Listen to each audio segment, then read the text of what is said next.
சினிமாட நேயர்களுக்கு வணக்கம். இன்றைக்கி நம்ம பார்க்க போகிற திரை விமர்சனம் அறிமுக இயக்குனர் அபிஷந்த் ஜெயவிந்த் இயக்கத்தில் சசிகுமார், சிம்ரன், யோகி பாபு மற்றும் பல நடிப்பில் வெளிவந்திருக்கிற படம் டூரிஸ்ட் ஃபேமிலி. இந்த படத்துடைய கதை என்னன்னு சொல்லிட்டு பார்த்தீங்கன்னா, இப்போது சமீபத்தில் இலங்கையில் ஒரு மிகப்பெரிய பொருளாதார நெருக்கடி ஏற்பட்டது.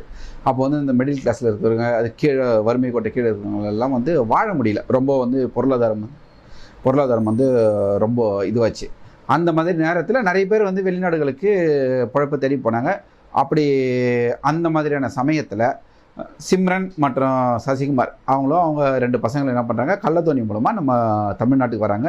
இங்கே சிம்ரனுடைய அண்ணன் யோகி பாபு அவங்களுக்கு ஹெல்ப் பண்ணுறார். நீங்கள் இங்கே வந்துடுங்க, இங்கே வேலை செஞ்சு நம்ம பிழைச்சிக்கலாம் அப்படின்னு சொல்கிறாங்க. அப்படி அவங்க இந்தியாவுக்குள்ள கள்ளத்தோணி மூலமா இறங்கி இங்கே யோகி பாபு மூலமா சென்னையில் ஒரு இடத்துல தங்குறாங்க. அப்படி தங்குறவங்க வேலைக்கு எப்படியெல்லாம் கஷ்டப்படுறாங்க. அவங்க இங்கே, அதாவது ஒரு அகதியாக வரும்போது அவங்களுடைய வாழ்வாதாரத்தை சராசரியாக வாழறதுக்கு அவங்க எப்படியெல்லாம் ஸ்ட்ரகிள் பண்ணணும், எப்படியெல்லாம் அவங்க போராட வேண்டியிருக்குது, அவங்களுக்கு என்னென்ன லீகல் இஷ்யூ வருது, இப்படியெல்லாம் எடுத்துருக்க வேண்டிய இந்த திரைப்படத்தை ஒரு வழியோடு காட்டக்கூடிய ஒரு ரொம்ப சென்சிட்டிவான ஒரு விஷயத்தை எப்படி காட்டணுமோ அப்படி காட்டாமல் ரொம்ப காமெடியாக நம்ம ராதாமோகன் பாணியில் சொல்லப்போனால், ராதாமோகன் பாணினே சொல்லலாம். ராதாமோகனுடைய ஆர்டிஸ்ட் அவங்கள வச்சே பண்ணதுனால அந்த பாணியில் இயக்கியிருக்கிறார் நம்ம அறிமுக இயக்குனர்.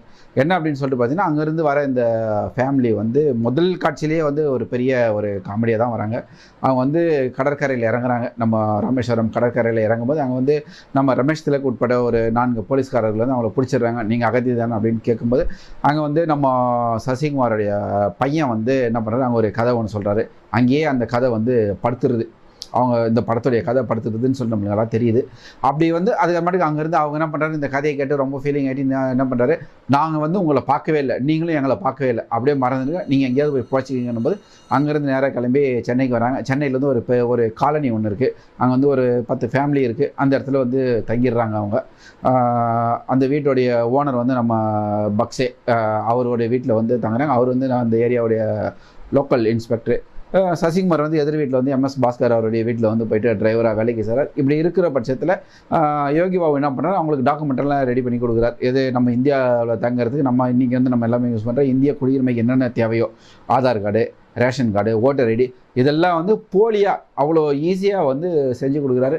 அதுக்கு பிறகு ஒரு கட்டத்தில் ராமேஸ்வரத்துலேருந்து ஒரு இடத்துல குண்டு வெடிக்குது. அதை தேடி வர ஒரு போலீஸ் இவங்க தான் தீவிரவாதின்னு சொல்லிட்டு வராங்க. இங்கே இருக்கிறவங்க எல்லாம் சேர்ந்து இவங்க காப்பாற்றுறாங்க அப்படின்ற விஷயத்தை ரொம்ப காமெடியாக பண்ணிட்டு இருக்காரு. அதாவது என்னென்னா, அந்த போலீஸ் ஒவ்வொருத்தர் வீடாக போய் விசாரிக்கும் போது நீங்கள் ஸ்ரீலங்கன் ஃபேமிலியானும் போது எல்லாருமே அங்கே இருக்கிற பஞ்சாப் சிங்கை உட்பட, ஒரு மலையாளி உட்பட, ஒரு தெலுங்கர் உட்பட எல்லாருமே சிங்கள தமிழில் பேசி நான் குழப்பி இவங்களை காப்பாற்றுற மாதிரி ரொம்ப ஒரு காமெடியாக பண்ணியிருக்கிறாங்க.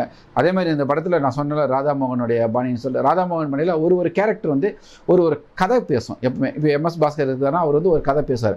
அந்த மாதிரி இதில் நம்ம குமரவேல் இருக்கிறார். குமரவேல் ஒரு கதை பேசுகிறாரு. அவருக்கு ஒரு கதை சொல்கிறாங்க. அது மட்டும் பக்கத்து வீட்டில் ஒரு பையன் இருக்கான், ஒரு இளவயது பையன். அவனுக்கும் ஒரு கதை ஒன்று வச்சு அதுக்கு ஒரு 10 நிமிஷம் வர்றாங்க. இந்த மாதிரி ஒரு சென்டிமெண்ட் வச்சுக்கிறாங்க. இதெல்லாம் நமக்கு கொஞ்சம் உறுத்தலாக தான் இருக்குது. மேலும் இந்த படத்துடைய மிகப்பெரிய உறுத்தல் என்னன்னு சொல்லிட்டு பார்த்தீங்கன்னா, நம்முடைய இந்திய அரசியலமைப்பு சட்டத்தை எவ்வளோ ஒரு காமெடியாக காட்டக்கூடாது. ஒரு ஆதார் கார்டு எடுக்கிறதுன்றது யாரோ ஒருத்தர் ஈஸியாக இங்கே ஆதார் கார்டு போலியில் நம்ம போலியாக எடுத்து இங்கே தங்கிடலாம் அப்படின்றது ஊக்குவிக்கிற மாதிரி பேசியிருக்கிறாரு. ஒரு நம்ம ஓட்டர் ஐடியை ஈஸியாக ரெடி பண்ணிடலாம், டூப்ளிகேட்டாக ரெடி பண்ணிடலாம் அப்படின்ற மாதிரி பேசியிருக்காங்க. இதெல்லாம் தவிர்த்திருக்கலாம். சசிகுமார் கொஞ்ச நாள் முன்னாடி ஒரு படம் நடித்தார், அயோத்தி. அயோத்தியில் வட இந்தியாவில் நம்ம தமிழ்நாட்டுக்கு வர ஒரு ஃபேமிலி கார் ஆக்சிடென்ட் ஆயிடுது. அதில் ஒரு அம்மா இறந்துடுறாங்க. அவங்கள இங்கே இருந்து சட்ட ரீதியாக ஒரு நேர்மையாக எப்படி அவங்களுடைய இடத்துக்கு அந்த அயோத்திக்கு கொண்டு போகணும் அப்படின்றது அந்த மாதிரியான கதையில் நடிச்சிருக்கிறாரு.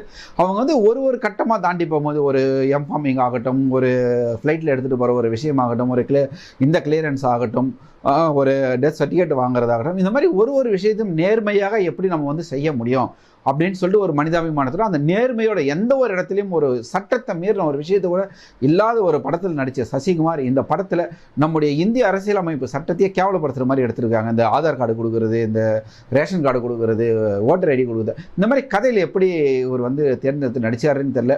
ஆனால் ஏதோ இயக்குனர் அறிமுக இயக்குனர் ஏதோ ஒரு ஜனரஞ்சகமாக ஒரு படத்தை காட்டணும், ஒரு ஃபேமிலி ஓரியன்டாக இந்த படத்தை காட்டணுன்றதுக்காக இந்த மாதிரி ஒரு கதையை எடுத்துருக்கார். ஆனால் கதையை ரொம்ப வலுவாக பண்ணியிருந்தால் கண்டிப்பாக படம் நடந்திருக்கும். இந்த படத்தில் மேலும் ஒரு அபத்தமான விஷயம் என்னென்னா, சிம்ரனுக்கு அண்ணனாக யோகி பாபா காட்டியிருக்காங்க. அதுதான் வந்து ரொம்ப கொடுமையாக இருக்குது. யோகி பாபுக்கு அம்மா மாதிரி இருக்காங்க சிம்ரனுடைய கெட்டப்பு. அதை கொஞ்சம் தவிர்த்து அட்லீஸ்ட்டு சிம்ரனுக்கு தம்பின்ற மாதிரியாவது காட்டியிருந்துருக்கலாம் இந்த படத்தில். மற்றபடி இந்த படத்தில் கதை வந்து ஒரு நேர்மையாக பண்ணியிருந்தாங்கன்னா, ஒரு நேர்மையான கதையாக பண்ணியிருந்தாங்கன்னா, சசிகுமாருக்கு இந்த படம் மீண்டும் ஒரு அயோத்தியாக கண்டிப்பாக வந்து பேசப்பட்டிருக்கும். ஆனால் அதை வந்து கோட்டை விட்டுட்டாருன்னே சொல்லலாம் இந்த படத்துடைய இயக்குனர்.